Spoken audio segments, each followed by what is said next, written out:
Students आज का जो मेरा सेशन है वो इकोनोमेट्री को लेकर है। इकोनोमेट्री में आज हम जो डिस्कस करने जा रहे हैं basically estimation of variance and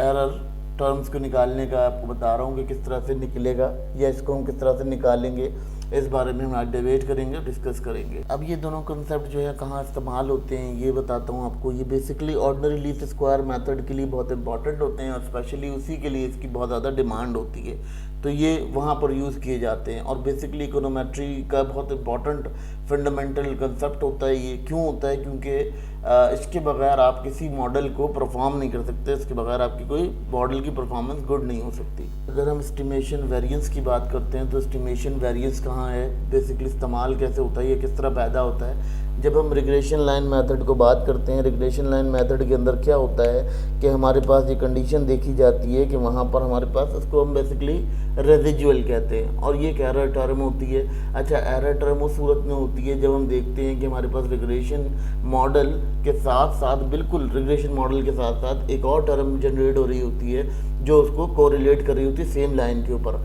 तो वहाँ पर भी हम कहते हैं कि ये एरर टर्म मौजूद होती है। इसको हम बेसिकली एरर टर्म कहते हैं। बेसिकली इस चीज़ को ज़ाहिर करती है कि जब आपका जो डिपेंडेंट वेरिएबल होता है वो अपना एक यूनिक फीचर शो कराता है और उसकी एक यूनिक फीचर होता है, यानी वो क्या करता है, वो अपनी लाइन रिग्रेशन मॉडल के किसी और वेरिएबल से अटैच होने लगता है, ये उस जैसा होने लगता है, तो वहाँ ये कोरिलेट करता है और वहाँ पर ये अपना बिहेवियर शो कराता है। अब बात करते हैं जी स्टैंडर्ड एरर की। स्टैंडर्ड एरर क्या होता है? बेसिकली स्टूडेंट्स, जब हम स्टैंडर्ड एरर की बात करते हैं तो स्टैंडर्ड एरर ये होता है कि जब भी हम कोई पैरामीटर्स को अब एवेल्यूएट करते हैं किसी भी मॉडल के, तो उसमें क्या होता है, रिग्रेशन मॉडल के कोएफिशिएंट्स को अगर देखा जाए तो जो कोएफिशिएंट ऑफ रिग्रेशन मॉडल है उसमें कंडीशन ये होती है कि आपके पास ये मेजर पाया जाता है कि आपकी जो प्रिसिजन होती है, यानी आपका जो वेरिएबल होता है वो ऑटोमेटिक किसी के साथ कोरिलेट करने लगता है। तो वहाँ पर क्या होता है, वहाँ पर आप देखते हैं कि स्टैंडर्ड एरर आ जाता है। स्टैंडर्ड एरर जो है वो बहुत ज़्यादा क्या करता है कि आपका जो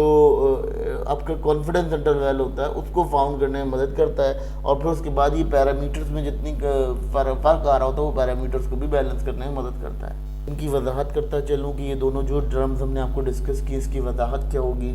देखें, बेसिकली होता क्या है, जो वेरिएंस एस्टिमेशन होता है वो किसी भी स्टैंडर्ड एरर की फाउंडिंग के लिए बेसमेंट बनाता है, ठीक है, बेसमेंट तैयार करता है। दूसरी चीज़ क्या होती है कि आपके पास सेकेंडली आपके पास देखा जाता है जो स्टैंडर्ड एरर होता है वो क्या करता है, जब हम रिग्रेशन कोएफिशिएंट को देखते हैं तो उनके अंदर जो परफेक्शन पैदा कर रहा होता है वो स्टैंडर्ड एरर पैदा कर रहा होता है। तो वेरिएंस क्या करता है, वेरिएंस एस्टिमेशन जो है वो आपके लिए एक मैदान बनाता है कि आप स्टैंडर्ड एरर्स को बहुत अच्छे से एलोबरेट कर सको या उसको समझ सको कि वो क्या डिपेंड करते हैं, किस चीज़ पर डिपेंड कर रहे हैं या किस चीज़ पे वो डिबेट कर रहे हैं। तो ये आपका जो है बहुत इंपॉर्टेंट होता है स्टूडेंट्स यहाँ पर। तो इसकी इंपॉर्टेंस ये होती है कि अगर इसके बगैर आप देखें तो कोई भी आपकी जो थ्योरी है या थ्योरिकली आप देखें तो ये काम नहीं कर पाएगा उस तरह से जिस तरह से आप इसको अप्लाई करना चाहते हैं किसी मॉडल के अंदर अपनी सैम्पल वैल्यूज़ को। अब इनकी एप्लीकेशन कहाँ होती है? देखें, वेरिएंस तो स्टैंडर्ड एरर को निकालता है, लेकिन स्टैंडर्ड एरर क्या करता है, स्टैंडर्ड एरर का सबसे इंपॉर्टेंट काम ये होता है कि वो आपके लिए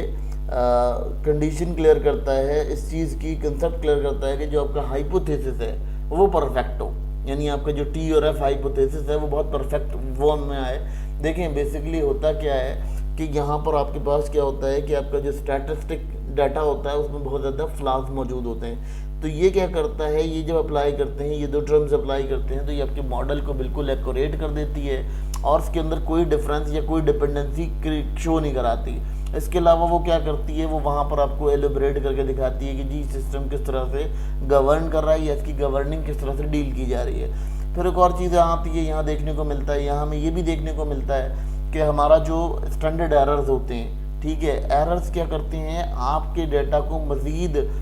कॉन्साइज करते हैं, बहुत ज़्यादा वाज़ेह तौर पर, जैसे कहते हैं बारीक बीनी से आपके मॉडल को वेरीफाई करते हैं और उससे जो है जो भी छोटे मोटे फ्लॉज मौजूद होते हैं आपके मॉडल के अंदर उससे रिमूव करते हैं और फिर वो ये भी बताने को अहल हो जाते हैं कि कहाँ कहाँ आपका जो मॉडल है वो आउट ऑफ द बॉक्स जाएगा या out of the production value जाएगा।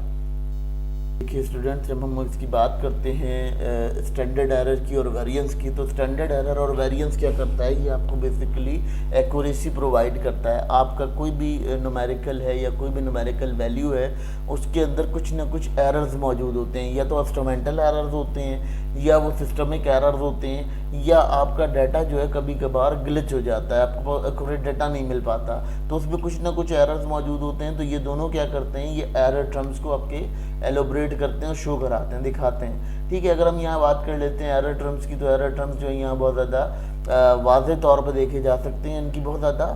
कंसाइज डेफिनेशन, ये डिबेट मिलती है आपको। अगर हम यहाँ बात कर लेते हैं, यहाँ ये कंडीशन भी कुछ इस तरह से कही जा सकती है कि अगर हमारे पास कोई सिस्टम या कोई ऐसी चीज़ मौजूद है जिससे हम जिससे हम अपने मॉडल की एक्यूरेसी को जांच सकते हैं, तो वो वेरिएंस और स्टैंडर्ड एरर है। यानी उससे क्या होता है, उससे हमारा जो कंप्लीट होता है, हम इसको ना डिबेट फर्दर भी करेंगे, क्योंकि ये जो है बाकायदा इसकी डेरिवेशंस हैं, और डेरिवेशंस वगैरह हम इसको फर्दर किसी सेशंस के अंदर कंटिन्यू करते रहें, क्योंकि ये आपका जो है यूँ समझ लें कि इकोनोमेट्री के हर मॉडल के अंदर आपको इसको रिपीटेडली पढ़ना होता है। तो हम इसकी जो डिबेट्स होंगी वो मुख्तलिफ टाइमों के अंदर मुख्तलिफ जगह पे करते रहेंगे, ताकि स्टूडेंट्स की एक नॉलेज बढ़ती रहे।